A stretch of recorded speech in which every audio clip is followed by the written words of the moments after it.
China is a country in Asia and it's huge! The Yellow River Valley is a great place to live, except floods keep destroying everything. Yu the engineer stops the flooding, so they make him king. And he starts the Xia dynasty. After a few kings, things go downhill, so a new tribe takes over. It's the Shang dynasty. They use bones to talk to their ancestors, and record their conversations using a fancy new language. After a few kings, things go downhill, so a new tribe takes over. Wait, why should we consider you the legitimate rulers, people ask? Because we have the mandate of heaven. If you're a good ruler, heaven supports you, and life is great for everyone. If you're a bad ruler, heaven gets angry with you, and life is bad for everyone. And they're allowed to have rebellions. If someone overthrows you, then heaven must be on their side. Seems legit. Everything's going great, then the king exiles his wife to pick up a new girl, and his wife's dad is angry and revolts, destroys the capital, and kills the king. Sounds like you lost the mandate of heaven. And now China's broken. Now that there's no one in charge, everyone starts coming up with new ideas, including Taoism, Confucianism, and legalism. Sun Tzu just figured out how to fight wars properly and wrote a whole book about it, so everyone goes to war. The king of Qin conquers more and more of China until he unites it all. This isn't a kingdom, it's an empire, which makes him the first emperor of China. Standardize all the things. Language, standardized. Currency, standardized. Weights and measurements, standardized. He runs the country based on legalism, which means strict laws with harsh punishments. If you break the law, then no worries. The government will just kill you, your parents, grandparents, children, grandchildren, siblings, uncles, aunts, and cousins. Don't like legalism? Get purged. He builds a wall to keep out barbarians. One day, it's going to be a great wall. He really doesn't want to die, so he looks for the secret to immortality. But just in case he dies, he builds a gigantic tomb with a whole army to defend him in the afterlife. Then he drinks an immortality potion and dies. And now there's a rebellion. Some random peasant is transporting prisoners and some of them escape. The penalty for letting a prisoner escape is death. So he can either go back to get his death sentence, or join the rebellion and overthrow the emperor. So he frees all the prisoners, joins the rebellion, and overthrows the emperor. And then he reunites all of China and starts a new dynasty. Now that China is stable again, people start inventing things like paper, a compass, an earthquake detector, and a wheelbarrow. Then they conquer Vietnam. And they're tired of having sad, lame,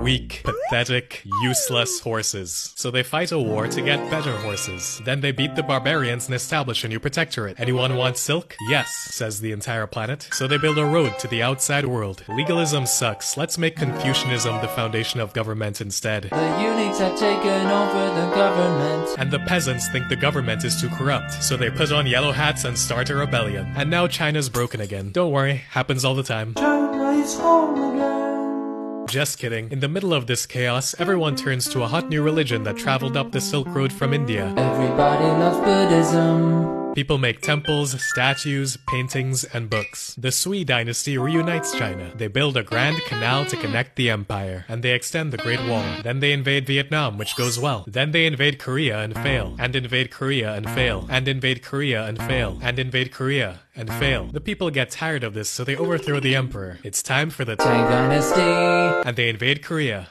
And succeed. Hold up, the new emperor's a woman. Is that even allowed? It's not allowed. Now that things are stable again, there's a golden age of art and literature. People write stories, poetry, history, encyclopedias. Feeling thirsty? Have a cup of tea. Everyone's drinking it. Want to read a book? We can print things now. Surprise! There's a rebellion. But the Tang dynasty survives by eating each other to stay alive. Need money? Steal from the Buddhists. The peasants are dying from drought and famine. Sounds like you lost the mandate of heaven. And now China's broken again. Need money? Steal from the Buddhists. Time to reunite all of China. Almost. Guess we'll have to share it this time. Now we're so rich we have the best economy in the world. The population increases a ton. People invent new technology like paper money, gunpowder, and better printing. There's new paintings, pottery, poetry, plays, and puppet shows. The government builds retirement homes, public hospitals, and a postal service. Want a place to relax? Try going to the tea house. Need friends? Let's join the exotic food club. Wanna play Go? Let's do it after the fireworks show. There's a new dynasty in the north, and they would like to conquer all of China. So they go to war. Meanwhile, in the middle of nowhere, Genghis Khan just decided to take over the world. The Song dynasty allies with the Mongols to fight the Jin, and they win. Then the Mongols attack the Song, and Genghis Khan's grandson declares himself Emperor of China. Hey Japan, you suck, says China. No you, says Japan. So they send troops to invade Japan, but get killed by the wind. Then they send an even stronger army. and have a nice time fighting the Japanese, but get killed by the wind. Some European guy visits China, lives there for a while, and writes a book about how great it is. Then everything gets bad. There's drought, famine, plague. Sounds like you lost the mandate of heaven. So some peasants put on red hats and overthrow the emperor. The Ming build one of the most powerful navies in the world and make some voyages to let everyone know how rich China is. Whoa,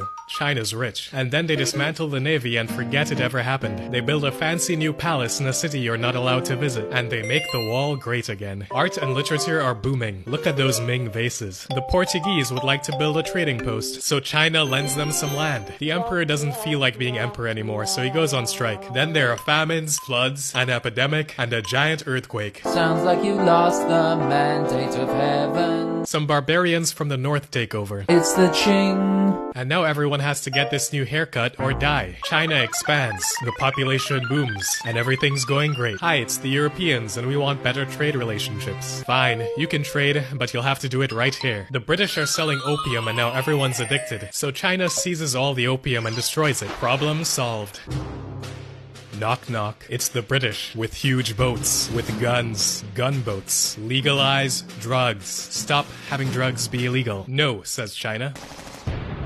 I mean yes, says China, and they sign an unequal treaty. Now they have to open up 5 ports to foreign countries, give away Hong Kong to the British, and pay the British back for all the drugs they lost. Good day, I am the brother of Jesus Christ.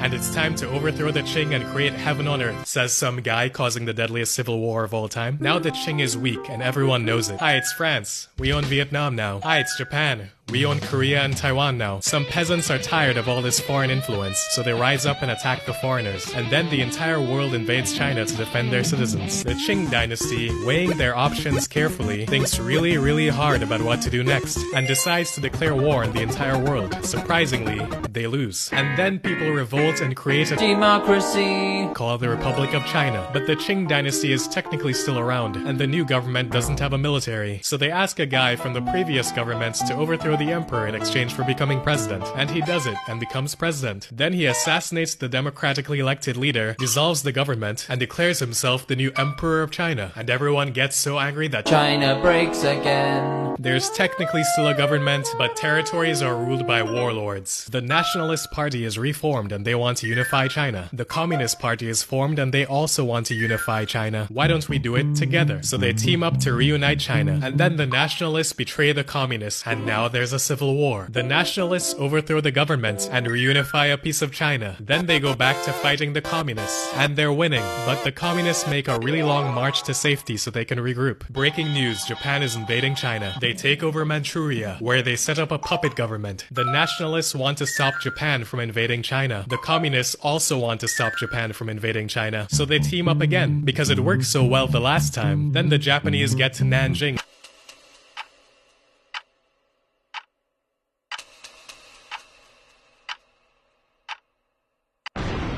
World War II is over and China gets back all of the land Japan stole, including Taiwan. And now we can go back to civil war. The communists are winning and the nationalists are on the declare it the People's Republic of China. The economy booms and China gets rich and lifts hundreds of millions out of poverty. I'm sure the economy will go up and up forever.